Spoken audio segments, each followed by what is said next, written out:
네, 오늘도 좋은 하루 되시기 바라겠습니다. 오늘 말씀은 고린도후서 8장 16절에서 24절까지 말씀인데 20절과 21절을 읽고 말씀의 은혜를 나누겠습니다.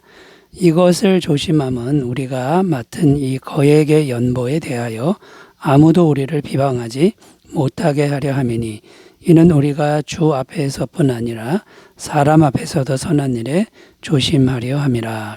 아멘. 오늘 읽은 20절 말씀에 보면 이것을 조심함은 이라고 말씀하는데 무엇을 조심한다는 겁니까? 연보헌금에 관한 일을 조심해서 한다는 말씀입니다. 또 아무도 비방하지 못하게 하려 한다고 말씀하는데 구체적으로 어떻게 조심해서 하기에 다른 사람이 비방할 수 없게 한다는 것입니까? 연보헌금을 운반하는 운반위원으로 3명의 사람들을 보내는 내용입니다.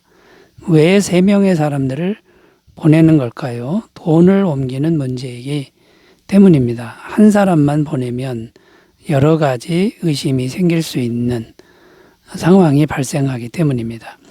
그래서 디도와 다른 2사람을 보냈다고 하는데 다른 2사람의 이름은 나오지 않고 있습니다. 그런데 다른 2사람도 아무나 보낼 수는 없는 일이었습니다. 그래서 여러 가지 신앙과 인성에 대해서 검증한 후에 검증된 사람을 선정해서 보냈다는 겁니다. 한마디로 주님 보시기에 신실한 일꾼들을 보냈다. 이런 말씀이 됩니다.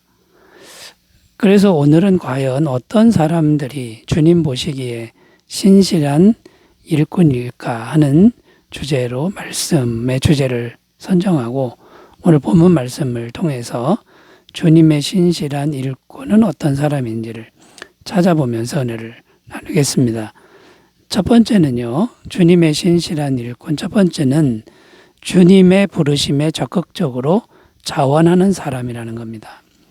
17절 말씀 읽습니다. 그가 권함을 받고 더욱 간절함으로 자원하여 너희에게 나아갔고.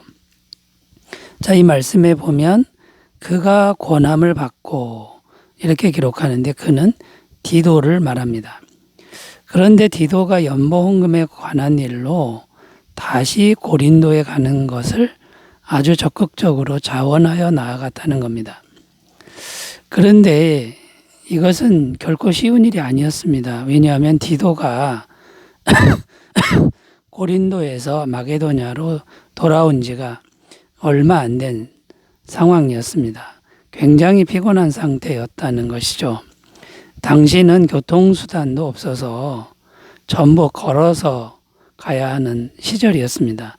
그런데도 바울의 권함에 대해서 다시 가라 하는 권함에 대해서 핑계대지 않고 적극적으로 순종했다는 겁니다.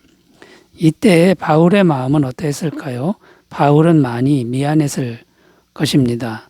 그런데도 디도에게 바울이 왜 다시 가라고 권면을 한 것입니까? 디도가 언제나 적극적으로 순종하는 사람이었기 때문입니다. 무슨 말입니까? 매사 적극적이고 긍정적인 사람이라면 어떤 일을 맡겨도 신뢰할 수밖에 없다는 겁니다. 그렇다면 주님의 부르심에는 어떠해야 할까요? 만약 주님의 일에 있어서도 이렇게 적극적으로 반응한다면 우리 주님께서도 정말 기뻐하셨을 것이라는 겁니다. 잠언 25장 13절 말씀입니다. 충성된 사자는 그를 보낸 이에게 마치 추수하는 날에 얼음 냉수 같아서 능히 그 주인의 마음을 시원케 하느니라. 자, 여기 보면 충성된 사자는 주인의 마음을 시원케 한다 이렇게 표현합니다. 그러니까 주님의 부르심에 적극적으로 순종하면 주님의 마음을 시원케 한다는 말이 되는 거죠. 미국의 신학자 에머슨이란 사람은 하나님께 순종하는 것은 그에 대한 가장 신실한 신앙의 증거요, 가장 고상한 사랑의 행위이다 이렇게 말을 했습니다. 그러면 어떻게 하면 보다 적극적인 순종이 가능할까요? 그것은 말씀을 마음에 두는 일이다라는 겁니다. 시편 40편 8절입니다. 나의 하나님이여 내가 주의 뜻 행하기를 즐기오니 주의 법이 나의 심중에 있나이다 하였나이다. 무슨 말입니까?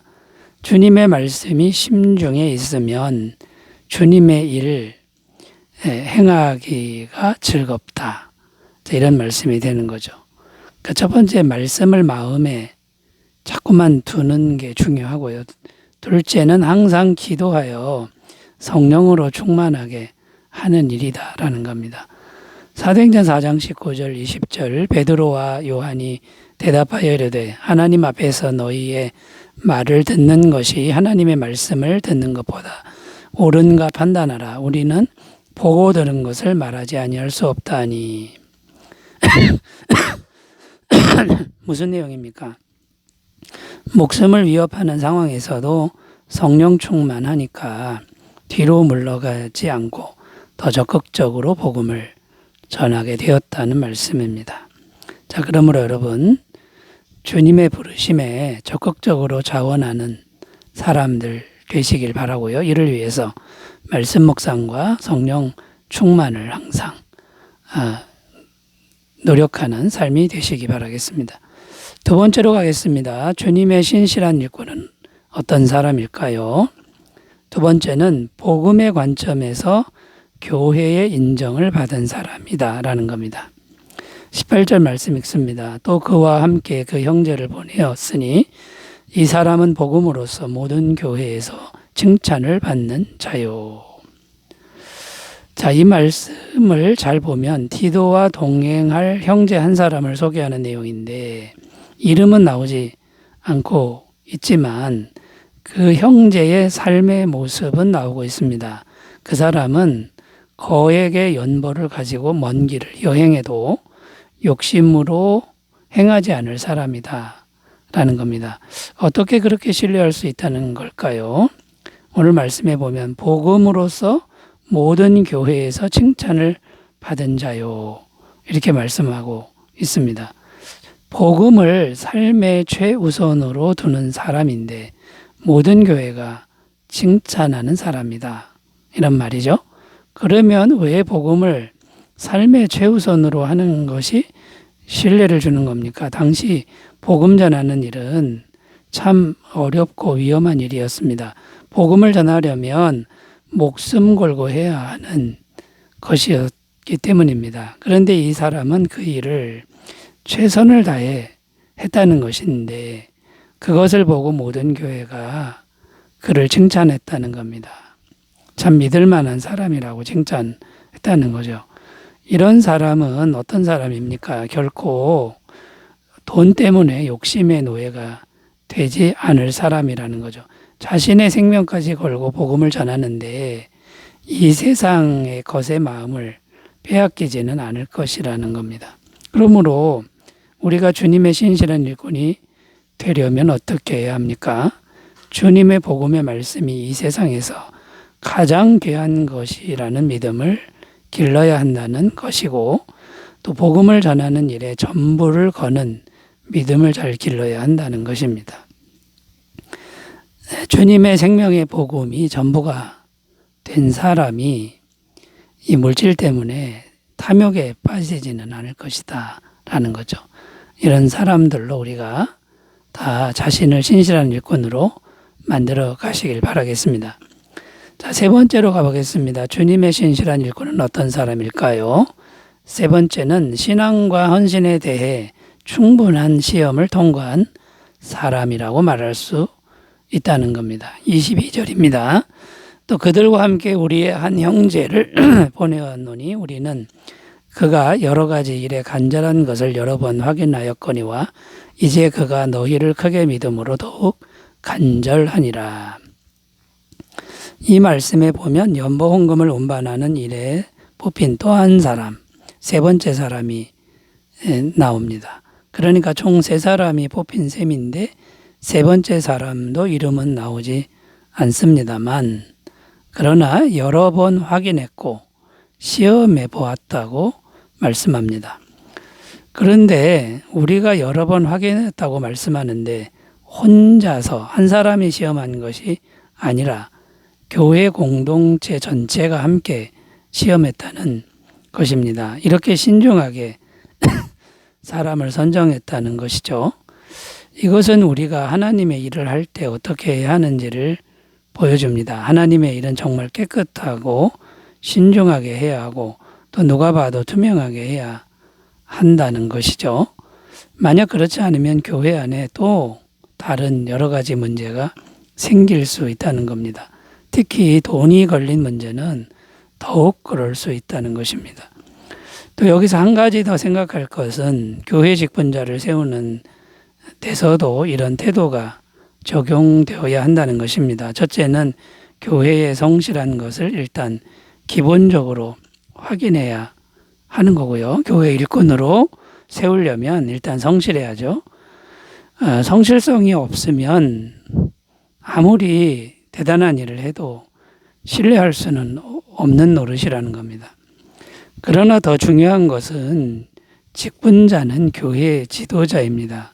믿음과 열정과 겸손한 성품과 기도 등을 잘 보아야 한다는 것인데요. 디모데전서 3장 9절에서 10절입니다. 깨끗한 양심에 믿음의 비밀을 가진 자라야 할지니 이에 이 사람들을 먼저 시험하여 보고 그 후에 책망할 것이 없으면 집사의 직분을 하게 할 것이요. 자, 디모데전서 이렇게 말씀하는데 무슨 말입니까? 신앙과 헌신에 있어서 다른 사람에게 본이 되지 못한다면 그 사람은 지도자가 될 수 없다는 것입니다. 또 교회 지도자로서 존경이나 인정도 받을 수가 없다는 것이죠. 더 심각한 일은 성령님이 그 사람과 함께 하실 수 없다는 겁니다. 그러므로 오늘날 우리는 오늘 말씀을 대하면서 자신의 신앙과 헌신은 어떠한가, 성실성은 어떠한가를 잘 돌아보는 계기가 되었으면 좋겠고요. 주님의 신실한 일꾼으로 살기를 다시 다짐하는 귀한 시간이 되셨으면 좋겠습니다. 기도합니다. 하나님 아버지, 우리 모두 주님 앞에서 신실한 일꾼들 다 되게 하여 주옵소서. 예수님의 이름으로 기도드립니다. 아멘. 좋은 하루 되시기 바라겠습니다. 감사합니다.